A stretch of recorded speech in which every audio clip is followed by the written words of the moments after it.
This is Savannah house model here in San Francisco Heights, Calamba. So, next time ko na kayo itutour dyan kasi inaayos yung loob niya. Papakita ko na lang yung labas.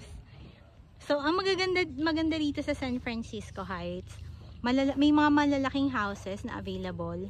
Pero, hindi siya kasing mahal ng presyo sa Metro Manila. Since technically, Calamba is still a province.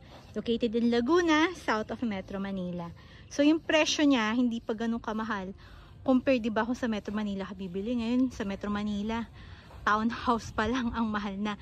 Not even the townhouse.